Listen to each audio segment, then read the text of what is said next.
Welcome everyone to Courtside, a discussion of legal issues, ideally legal issues that don't involve Donald Trump. But this week, like many weeks, he's taken over once again. The impeachment trial, the second impeachment trial of Donald Trump, starts on Tuesday. We have right now only a few details. We know that there's a debate about witnesses and the like, but this has been, by all respects, a kinetic impeachment proceeding. If you think about it, January 6th was just a month ago, and he's already been impeached by the House, and we're starting a trial on Tuesday. And while we don't know exactly what to expect, there are some things you can expect. You can expect a fast-paced video presentation. This is going to be a prosecution for the social media age. And I think that the House managers looked back on that long, fusty presentation last time, which was phenomenal. I don't mean to disregard it, but it was a little dated. And I think we're going to see something pretty different here. Now, one real challenge that this impeachment proceeding faces, which is different than the last time, or frankly than almost anything else, is just how hurtful it is to think about the events of January 6th.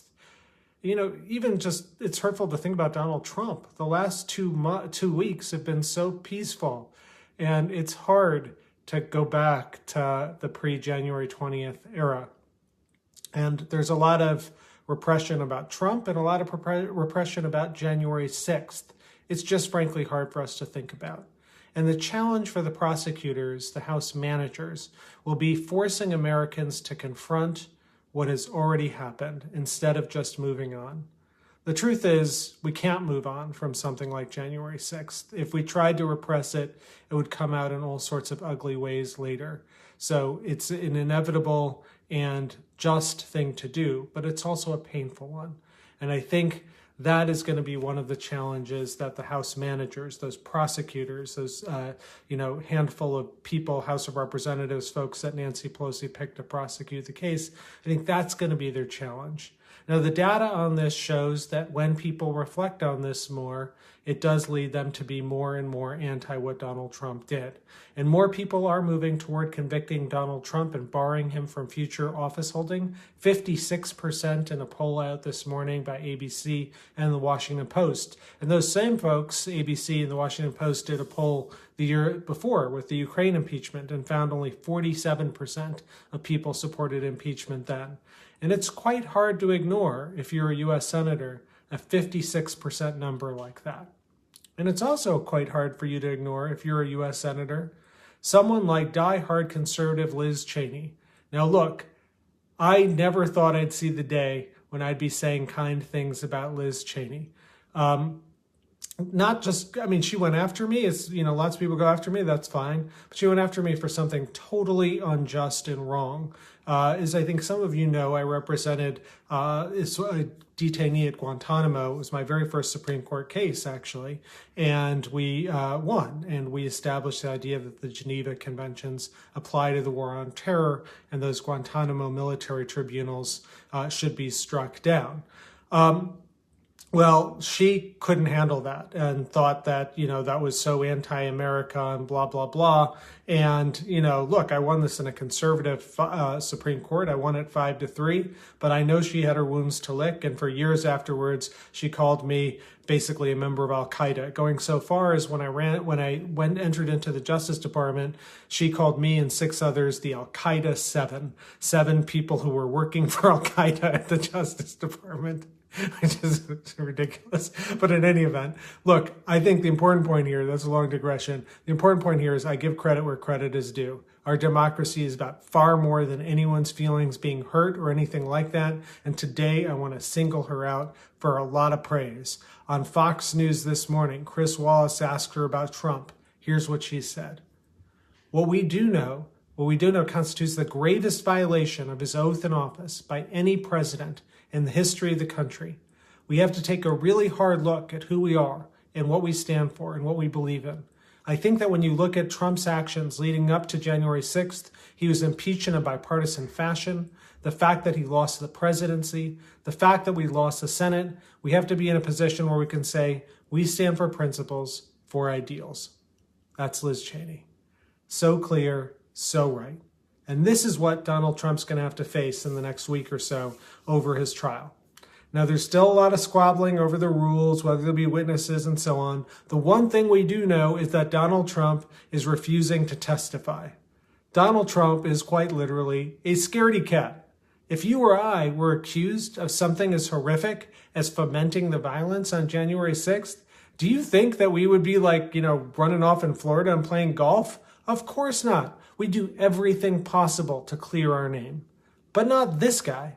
He pulls every shenanigan in the book to avoid saying anything under oath. Now look, as a lawyer, I would advise him to say nothing because he is a serial liar. And you know that if he goes up on the stand, he's gonna lie. So I don't know, you think like maybe Twitter, instead of, banning his account, could have just made him post stuff under oath. That would have shut him up just as much and been a lot simpler for Jack Dorsey. In any event, I do think this whole episode about Trump refusing to testify is very good for the House managers. It demonstrates, look, we gave you a chance. We wanted you to clear your name, and you were just afraid. Look, this is the one time that I ever wanted to hear Donald Trump speak.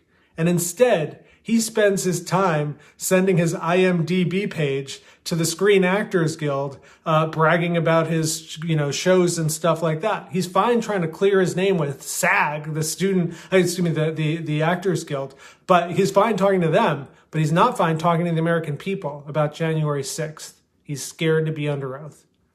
Now, I think we'll also hear a lot in this impeachment trial about Trump's so-called First Amendment defense. His lawyers are claiming it left and right already. They claim he is a passionate public speaker, and that's all he was doing. And they say, if you do this, you're criminalizing the speech of presidents, and that'll set a bad precedent. Give me a break. We've had 200 plus years of presidents. We've never had a president who's facing his second impeachment because of his speech. Such a thing has never happened. And it's just part of Trump's insane position, which is he's just above the law. He can do anything, say anything. It doesn't matter. He was on notice. Gabe Sterling said this back on December 1st. The Georgia official saying, Mr. President, you better be quiet. You better call this off. Otherwise, someone's going to get shot. Someone's going to get killed. And that's exactly, unfortunately, what happened. And Trump thinks that he's just above it all. He's almost like, what we call in law school, sovereign immunity. The idea that the king can do no wrong goes all the way back to George III. It turns out in America, we have a very different legal system, but not, I think, according to Donald Trump. Now, one thing that I think the real kind of key move the Republicans have made, and this is what I want to spend the rest of our time together on, is this idea that a former official cannot be impeached. This is kind of the doppelganger of a sitting official can't be criminally tried, which was the last thing they ran to, get out of Trump's other legal difficulty, or some of his other legal difficulties. But this is the idea that because Donald Trump is no longer in office, he can't be impeached. Now, I've talked about in the past why I think that's wrong. Just as a matter of precedent, as a matter of text, the Constitution has a express provision for a lifetime ban on future office holding and the like. And I also want to point out that McConnell has said that this is wrong. Not Mitch McConnell, the other McConnell, Michael McConnell, the very prominent former conservative judge put on the court by George W. Bush, who's saying, look, even if you think that this is right, that a former official can't be impeached, Trump was a sitting official when the impeachment started in the House of Representatives. So he calls the whole thing nonsense.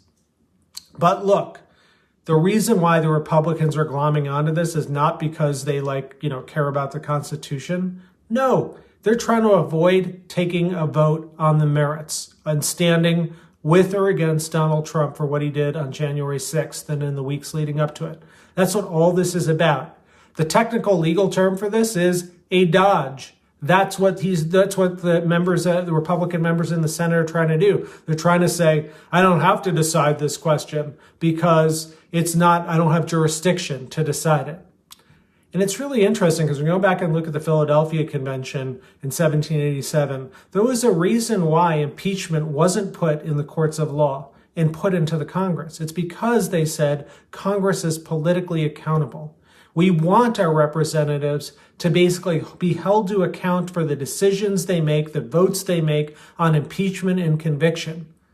And so we need a mechanism to deal with this, because right now, these Republican members are shirking their duty. They're trying to avoid telling you, the American people, how they feel. Well, fortunately, our legal system has developed exactly such a tool, and it's called a special verdict, and it happens at the end of a jury trial.